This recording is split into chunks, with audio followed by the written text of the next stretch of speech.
Rangnick has made it clear that he doesn't necessarily want to be technical director. He would like to think that if he does a job that's decent, he'll be considered for the job, because he's already talked about his previous situations in the RB group where he's gone in one role and ended up doing another role.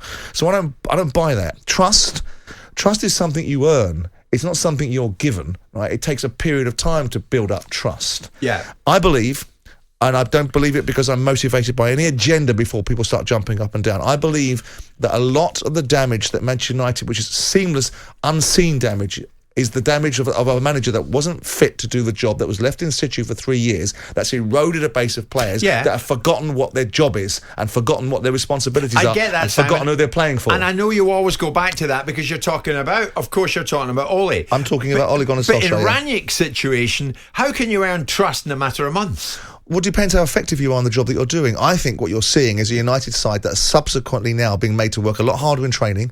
I think he's upped the intensity. I think you're seeing a lag and a drag in the response time between getting them to where he's told people unequivocally, if you don't press, you can't play. Oh, out of the blue, Ronaldo's got a thigh injury. You've got a situation inside that club where I think he's trying to change the dynamic of what he wants from players, and I think there's a drag and lag effects. I think the players are suffering a little bit from it, and I think you might find 4, 5, 6 games down the road, you'll see the impact of Rangnick. He did a really good interview before Match of the Day yesterday on the BBC, and in fairness to Gary Lineker, he asked some very probing questions about the dynamic of how he was playing, the formation he wanted to put in place, the rumours of toxicity in the dressing room, the picking process of players, and so on and so forth. Well, these were the relevant questions. Well, and they were good questions too, but they may well be relevant, but a lot of people don't ask them. Yeah. Right? And Gary, to be fair to him, he asked a lot of questions, and I thought Rangnick came across relatively well.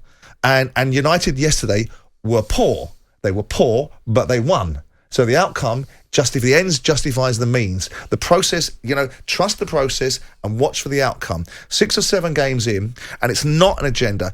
If you've allowed something to fester under the culture, young players are not developing, young players are not advancing. Yeah. I'm looking at Rashford, and I don't know what's going on with him, because he was really poor in every manner. I'm looking at Greenwood, that is still good, but he's not a better player than he was a year ago. Yeah. And coaching is supposed to bring these young players on. Right. I'm looking at that team and looking at it and going, you were very lucky to get past Aston Villa, but you still got past them. Yeah. Villa dominated significant proportions of that game, but Man United still won, and the building blocks are built upon winning games. When Tuchel goes into Chelsea, his first game is a 0-0 turgid draw against Wolves, and he builds and he builds and he builds and he builds and he builds, and then you've got something that looks more like what Tuchel wants it to do. Rangnick, with this idea that we've built him up to a level that perhaps is totally unachievable, because with the greatest will in the world, if we've built them up so high in our minds, you've got all the German coaches coming out, Klopp saying, oh dear, it's difficult for us now, we've got a proper coach in the league as well at Manchester United, these things are difficult for all of us. It still takes time, as specifically and explicitly he's with had a 2 club. months, though. But is there in the short term, does performance not matter? But they've lost once. This is Manchester United. I know it is, but they haven't won anything in 5 years. 5 years. This will be the 5 years nearly. That's half a decade. United have won nothing. I mean, look at it for what it is. Yeah. And if you've got a manager in place that utters utterances when after the Europa League final, I've got a world-class coaching staff, and he was referring to Mike Phelan and Michael Carrick. I mean, that's gone. That's gone. Those days have gone. But the legacy of that is you've got a group of players that don't know whether they're Arthur or Martha. That you've also got a mentality where you've got the top. They're not reacting to him. You've got the top player at the club, Ronaldo, that doesn't want to do things in a certain way, doesn't want to press, comes off the pitch.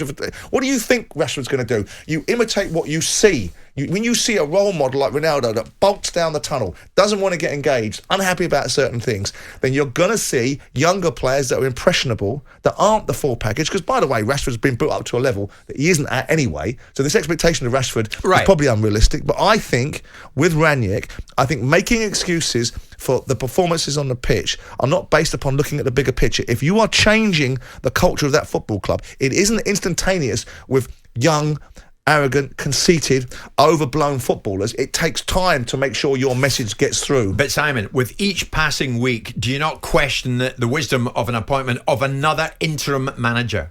Look at it No, pre-match. I think it's nonsense. A banner's unfurled last night amongst some of the hardcore United faithful. Standards, it said. And then they list people like Roy Keane. Standards, who demanded the very, very best. Great, but what was Roy Keane's standards like when he was a manager? Come on now. It's easy to throw brickbats to him from the sidelines. Of course it's not. I'm talking about Keane the player. You're fine, but we're talking about the management. The Keane the player played for the ultimate manager.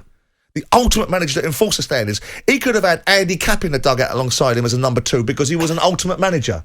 Now, the bottom line is you had a management team in place for 3 years that had not a good enough manager and not a good enough coaching staff. So you had this consistent erosion. So with the greatest respect in the world, that's not necessarily the answer.